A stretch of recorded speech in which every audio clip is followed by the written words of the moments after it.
What's up, guys? Welcome back to another episode of Retro Reviews. Today we're going to talk about Terminator 3, Rise of the Machines, and Terminator Salvation. Here's a quick plot synopsis for Terminator 3.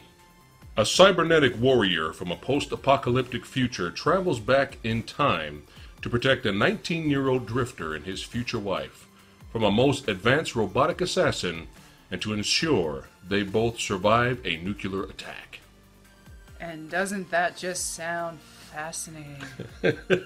So years ago, way back, before the movie came out, I attended a sci-fi convention and they had a panel there for Terminator 3, and Arnold Schwarzenegger was there with the late great Stan Winston and Kristanna Loken and a couple other cast members as well. And they were there to hype the movie up, and I was excited. You know, I was a little confused at first because I was kind of like, why are they doing another movie? I thought Terminator 2 ended perfectly, but the fanboy in me was, yes, the fanboy in me was excited, and it was cool hearing what they had to say while they had props and displays on the site as well. When me and my friends went to go see the film, we weren't wowed, we weren't blown away. We found it, at the time, it was entertaining. Another Terminator movie. We thought that it was entertaining, but watching it now, whew, oh man, oof. We got some problems. We got issues. So, the first time I saw the film, I thought it was fairly harmless, a popcorn flick. But if you really allow your brain to turn on and you start to think about it, the movie kind of hurts. And when you consider the original film and the sequel being these really great pieces of history for film, and you look at this, it almost feels like it is the Jurassic Park 3 of the series, in that it's just one step above straight to video. Mm-hmm. And it screams lazy with only a few interesting bits to really speak of. Watching it again, when you stop and think about the weight that the second film was trying to alleviate of the prevention of the apocalypse and the destruction of mankind, and there only being a few people that form this human resistance, and even though in the first film Kyle Reese alludes to the fact that the humans had actually won, and in a last-ditch effort of desperation, Skynet sends back the Terminator to kill John Connor, because ultimately he is the one that turns the tide for the humans. So, okay, great. But this film, we already kind of discussed the plot holes, and there was much more to that plot hole in the second film than I alluded to in our review of the last two films. But that notwithstanding, this film just casually brushes off the intended finality and hard-hitting message of the struggle to not accept one's alleged fate and to create a future for yourself. And the whole point of the second film, again, was to stop Judgment Day, and they thought they did, but this film just casually brushes that off and says, oh no, Judgment Day, it can only be postponed. It can't be stopped. It was an inevitability, so screw you, Terminator 2. Alright, now let's discuss the brand new Terminator. The bigger and betterer TX. Let's talk about that. Yeah, let's talk about that generic entrance and introduction to the abysmal portrayal by Kristanna Loken. And I'm sorry, I understand she hadn't done a whole lot prior to this. I get it. But there was just something, it just didn't work. It didn't work. She was there for the sake of being a hot chick. And I get it. But, you're still trying to tell a story. You're still trying to fit in with the universe that had the first movie as Arnold Schwarzenegger as a villain. You had the second film with Robert Patrick, who, while he wasn't, and we didn't really even talk about his portrayal as the T-1000 in the last film, because there really isn't a whole lot that you need to say about him. So where Robert Patrick didn't have he wasn't nearly as physically imposing as Arnold was. He wasn't supposed to be. He was supposed to be the sleeker, the quicker, more deadly, in his own way, a T-1000, and he he had a subtle, understated intimidation about him. And with poor Loken, and you could chalk this up to really poor direction, but she felt like for me, it felt like she was just instructed to be evil. Just be evil. Evil! Just from her, they even tried, they even went the smart route. Both of the previous Terminators had the quiet, more robotic. Even the T-1000 not so much robotic as Arnold was, but because he wasn't supposed to be. But they were machines. Yes, but she just had these movements where it was like, oh no, don't do that, honey, no, don't. And at times her performance is downright comical. There is a scene where she finds a napkin with John Connor's blood on it. Now keep in mind, and this is something I thought, if you turn your brain off, this was actually an interesting part of the film, of this particular plot, where she wasn't after John Connor. They didn't send her back to kill John Connor. They sent her back to kill the lieutenants that aided John Connor in the resistance, because in this film, John Connor doesn't truly believe that Judgment Day has been stopped, and so he's gone off the grid. He doesn't want to be found, and that was interesting. That was, I didn't feel like it was explored to its fullest potential. It was barely explored at all. It was kind of just a throwaway line. But she was going after his lieutenants, and so he was the primary target, but only if she happened to come across him. And when she finds his blood on a napkin, she proceeds to lick the blood and give us her best O-face.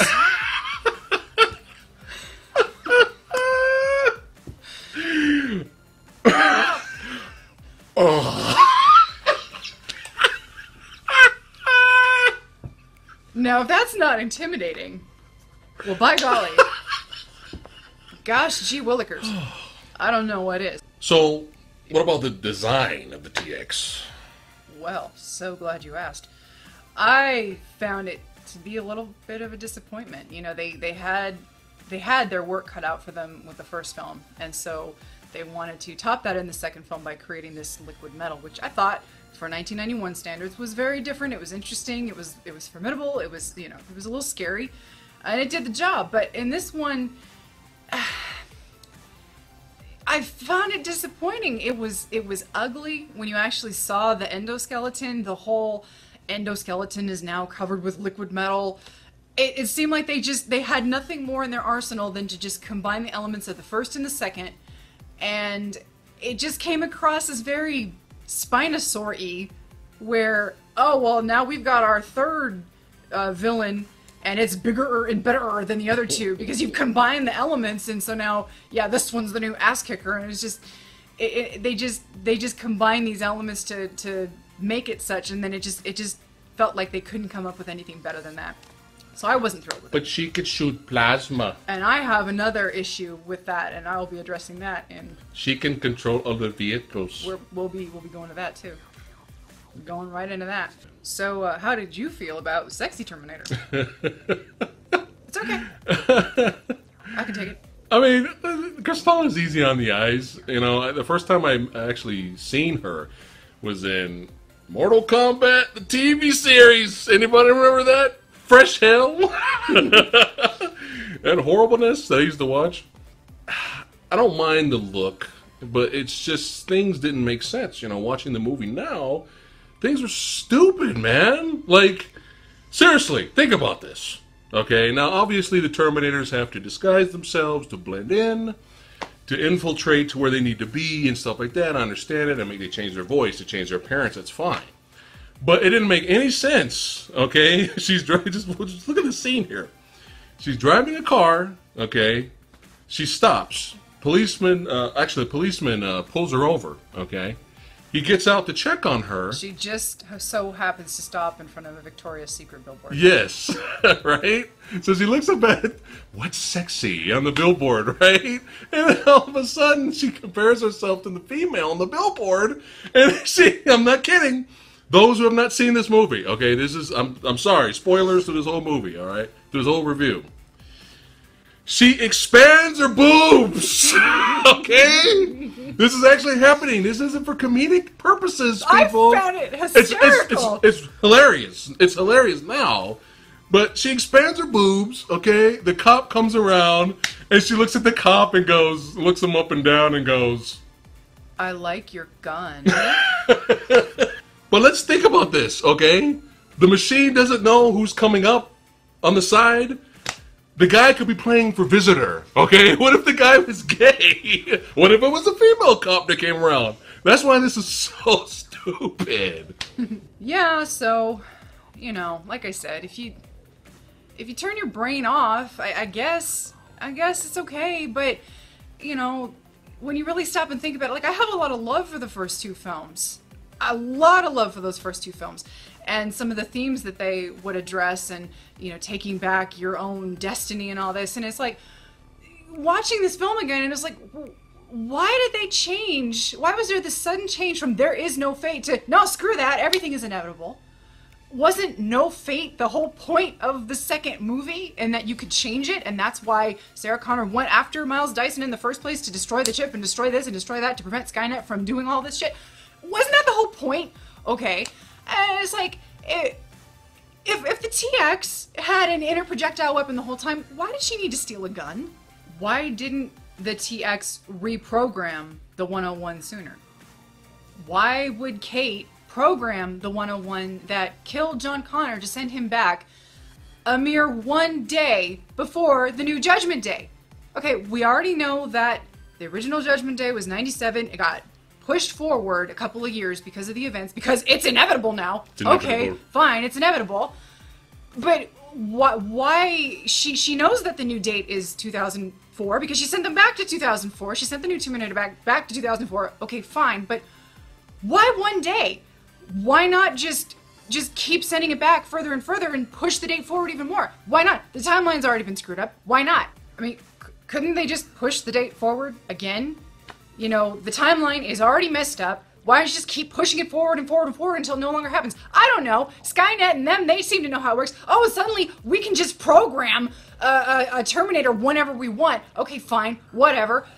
Okay, great. So, okay, so obviously the timeline has already been established as being this 2004 thing. So future Kate sends the Terminator back in time. Okay, great. Well, she already knows that her dad's gonna die. Why doesn't she program Terminator to help save her dad? She knows he's gonna die. She was there. It's already been established that she knows it's gonna happen. That's why she sent it back to 2004 in the first place. Okay, sorry, Dad. I guess I'm just gonna let you die. Okay, fine, bitch. Alright, so why wouldn't she send the Terminator that she clearly can reprogram at will? Why didn't she send it back to just a couple of days before it killed John Connor? Spoilers, who cares? And have him stop his future self from killing John Connor in the first place, and then, I don't know, and then send it back in time to stop the TX from killing all the lieutenants. I don't know. Hey! I like pudding and Santa. You okay? You all right? Thank you. Oh, you're welcome. I was going. It's all right. It's all right. It's all right. Stupid movie. Basically, my bottom line is, I just can't help but feel that there was a more interesting movie in there somewhere. Yeah, so for me, and just watching it again, it was just really painful. There were some good moments. I would have to say the best part of the movie was the crane truck chase was good. There were a lot of good stunts. There was a lot of good practical effects in there. That was definitely well done. But the only thing that kind of holds it back from being great is that it's basically almost the same chase that was in Terminator 2. You got the Terminator driving a big rig, and you got Arnold on the side on a motorcycle. With a shotgun. With a shotgun. In black leather. It was kind of the same thing again. And here's another example of how some scenes are very similar. Arnold, when he first comes to Earth, ends up at a bar again, walking in the bar naked again. And when you think the movie couldn't get any more stupid, this happens. Hey! Hey! Are you gonna pay for that?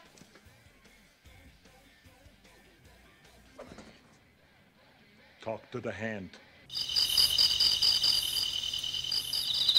And then this happens. Daddy, don't move.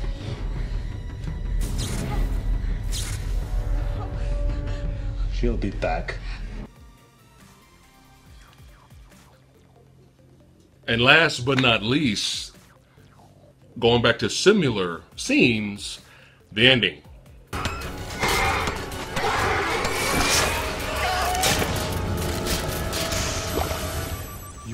terminated. Sound familiar? You're terminated.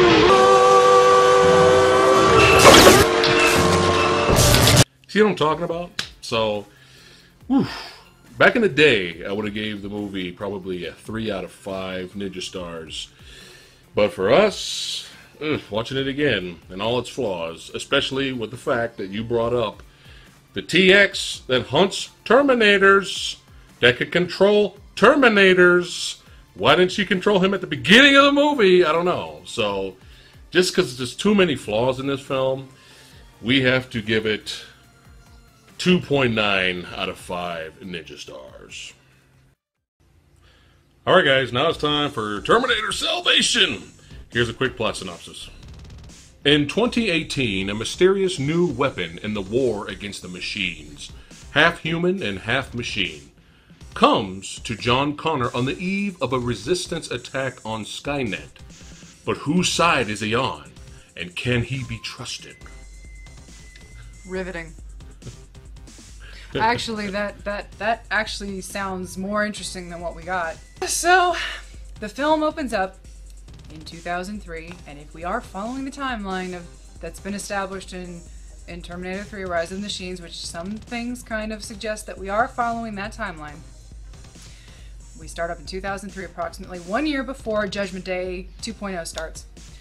And the film introduces us to death row inmate Marcus Wright, aka whom I like to refer to as the core problem of the film. So we see him have an awkward conversation with an even more awkward Helena Bonham Carter, who's trying to convince him to sign his body away for science to Cyberdyne. He seems like he's not going to, but at the last minute he's like, why the hell not? I'm gonna die anyway. So he signs it. So Marcus is portrayed by Sam Unworthington.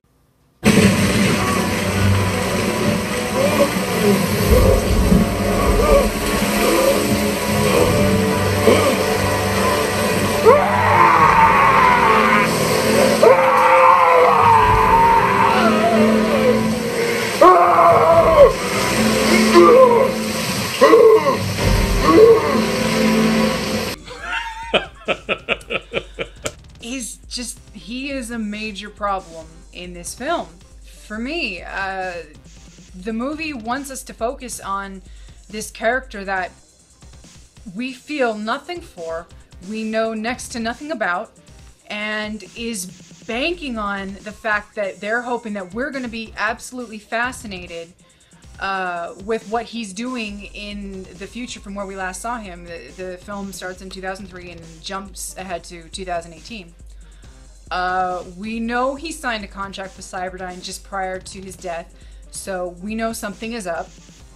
But the execution of his story is so flat that I never felt there was any weight to it, nor did it ever occur to me that there was supposed to be any tension or mystery to his story. But that was, of course, not at all helped by the fact that this big surprise that they should have kept their damn mouths shut was completely just thrown into your faces during the TV trailers and spots. Good job, guys. You had one surprise. You had one surprise in the movie, and you flippin' blew it. And I'm wondering if Terminator Genisys trailer has made the same mistake. And we're introduced to a very young Kyle Reese, played by Anton Yelchin, who pretty much is the best part of the film. I agree with that. And with Kyle Reese, for some unknown reason, is his silent companion, Star. Star. A mute 10-year-old whose sole purpose in the film seems to be... There was a purpose? I didn't know.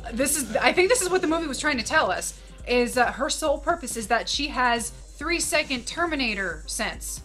Yeah, it was very strange. So she knows an attack is about to commence from whatever Terminator, whatever the hunter killers, the any other thing Skynet's sending after them. She knows about 3 seconds in advance that it's about to hit, giving them all a 3-second heads up Did you remember her having any other purpose aside No. from being fodder? They just said her name, Star. and we knew nothing else about her except she had Terminator sense.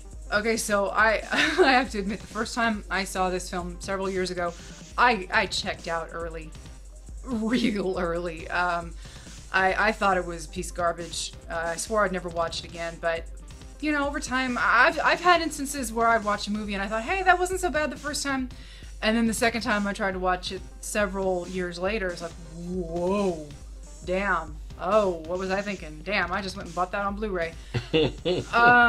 So watching this again, you know, I didn't hate it as much the second time around, but I again, my biggest problem with this film, aside from the character of Marcus, it wasn't its future setting. Some people have said that this film felt the least like a Terminator franchise because there was no time travel, but I felt that if they had done another time travel film, it would have been too repetitive. We've already had that story 3 films now, and so I didn't mind this aspect of the story. It was new, it was different, and I was fine with that. My problem was the story as a whole. The character of Marcus in particular, and the reasons behind everything that takes place. You know, he was just so not needed. I understand what they were trying to do, but when you stop and think about it again, you start picking at it and things start to kind of bother you. It's like, okay, for instance, so Cyberdyne hangs on to this convict's body for robotic experimentation. Okay, fine. However, if we are following the timeline, this is a whole year before Judgment Day. So we had this guy for a year. So you mean to tell me that when Skynet came into power, they held on to this human experimentation in the hopes that one day they'd be able to turn him into a perfect cyborg that could infiltrate the human resistance? Then we later find that they were able to place a chip inside his brain to lead him to find the resistance, which is what they were trying to do, find John, to get them to the facility where we're assuming that they use these humans for human experimentation to create the T-800s, because that's the whole purpose. The T-800s at this point in 2018 haven't been created yet. They're on the verge of creating them, and they had all these humans being shipped off to these facilities, so we had to assume that it was for the purpose of, you know, obtaining skin, perhaps. They never really specify. I don't remember them specifying. So they want to get John to this facility so they can kill him. And so all this is going on, and they just so happen to abduct Kyle Reese. Out of however millions of people are still left on the planet, they just so happen to abduct Kyle Reese. It kind of seems like they knew that that would attract John Connor, even though Worthington's character was supposed to be bringing him back to Skynet in the first place. And okay, so, but Connor at this point is only an underling in the Resistance. He's not even the leader. He's this voice that some people are kind of thinking of maybe the beacon of hope, but he's not the leader of the Resistance yet. They clearly demonstrate in this film he is an underling. We still have a military practically out there. We're flying around in A-10 Warthogs that seem to be fully functional, no problems. That survived the nuclear fallout. Skynet didn't think to destroy the USAF while they were destroying everything else. Okay. So they have this abundance of military aircraft. It doesn't seem like the Resistance is even in the peril that they suggested in the first film. The first film, it really seemed like they were on, like, MacGyver type of shoestring weaponry, like creating their, I don't know, it just seemed like they had a lot less to work with. This military seems like they have their shit together. This Resistance, you never feel like they're hopelessly outmatched. I don't know, maybe that'll happen in a couple more years. I don't know. But so then back to the Worthington character. So we've got Worthington. We are just on the cusp of creating the T-800s, the Arnold Schwarzenegger Terminators. The human skin over living endoskeleton metal. Yeah, so they can bleed, they can sweat. It's living skin over metal. But they've somehow managed to create this one-of-a-kind prototype infiltration and retrieval bot in Sam Worthington. They have not been able to create the T-800s yet. They're working on the old series. We still have the old series running around that allegedly had the rubber skin. That's why they could never infiltrate the humans, because they were too easy to spot. That's why they had to create the 101 models in the first place, the T-800s, was so that they could infiltrate humans, pass for humans. But they've got Worthington walking around. Okay, granted, he's a cyborg. He still has a heart and he still has the brain, but they were still able to create an endoskeleton with living tissue, looks like a human, completely acts like a human. It makes no sense. But we jump from Worthington to rubber skin robots to the T-800 series. And now I'm sounding like a raging nerd, so I'm going to stop. Yeah, so here we go again, where we have another movie shoving nostalgia in our face, okay? But the problem is that we don't care, okay? We don't care. So the nostalgia is just thrown in our face, and we're just like, ugh, we're just rolling our eyes. It makes it feel like a cheap pop. Come with me if you want to live. Yeah, and especially when you have the action set pieces in the film were fine. They were okay, but then again, maybe they would have been more exciting if we cared. We don't. We really only cared about the Kyle Reese character, really. And yeah, it was even hard to care about John Connor. No, and that's another thing to bring out. He was an incidental character in his own flippin' series. This is his series. This is his story, and nope. Yeah. So coming high off of The Dark Knight, we were all excited when we got word that Christian Bale was casted as John Connor. I was like, yeah. I remember seeing the trailer, and I was like, you know, we are the Resistance and all this. I was like, yeah, this is gonna be cool. And for some strange reason, I felt like Christian Bale was miscast. I felt the same way. You brought up the interesting point. I felt he was miscast from the get-go. I felt that he was maybe too big for the role of John Connor in a film of this production value. I felt that somebody else, just not as well known, but like a solid character actor, maybe should have been cast. Not this big name that everybody knew about. You brought up the interesting point that maybe under the guidance of a good director or a director who cared more about what he was doing, Bale might have been a really good John Connor. Mm-hmm. And just the editing in this movie was bad. Like, there was no emotional content. None. And especially when you got Bale trying to do these big speeches, and when you watch it, there's no heart. There's nothing. Even the action sequences, like you were saying, felt like empty movement. Like, we just didn't really care. But the way things were edited, it was just kind of like, all right, cut the next scene. It was just like, you know, let us absorb Bale's acting and portrayal as this character, especially when he's giving the big speech at the end.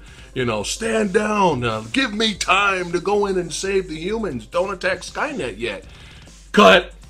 It was just kind of like, okay, next scene. That's what it felt like. Like, let's go, let's get it done. Next scene, next scene, next scene. I mean, but what else can you expect from Mick G, the critically acclaimed director from such classics as Charlie's Angels and This Means War? And just when you thought the nostalgia references were done, this happens.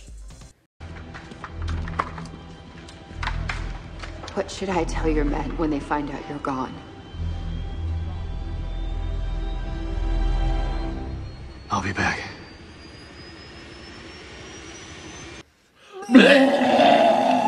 All right, so now let's talk about another big surprise.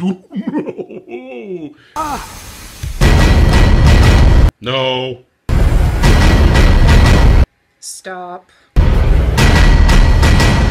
Screw you.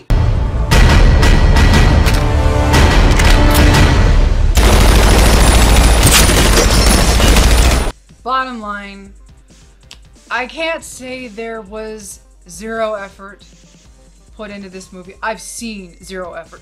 Silent films. I don't feel the director, the legendary McG, had the ability to portray the emotionally complex elements he was attempting. Again, like Terminator 3, I felt like there could have been a much better film in here given to somebody who maybe had a little more competency in the field of directing and maybe even writing. It felt like it was another film where we're gonna lose the rights. We want people to pay us for a movie that's schlock because we know they will, because it has the Terminator name on it.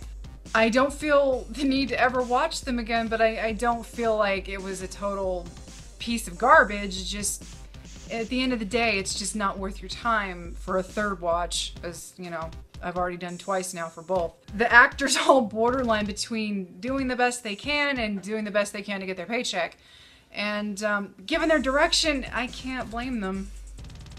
So, in all honesty, guys, this movie pretty much, despite its star power, despite it being a sequel to a popular franchise, it's really notoriously known only for this.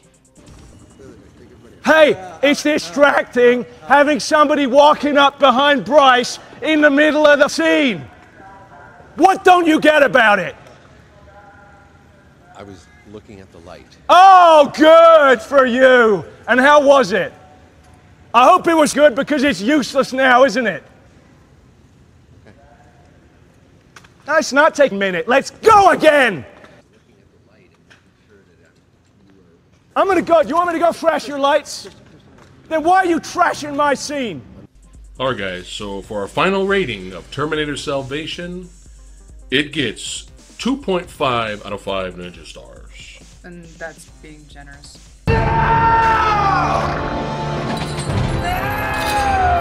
Alright guys, that's it for today on Retro Reviews. We hope you enjoyed this video. Hit that like, share, and subscribe button, and we'll see you next time. I'm Batman.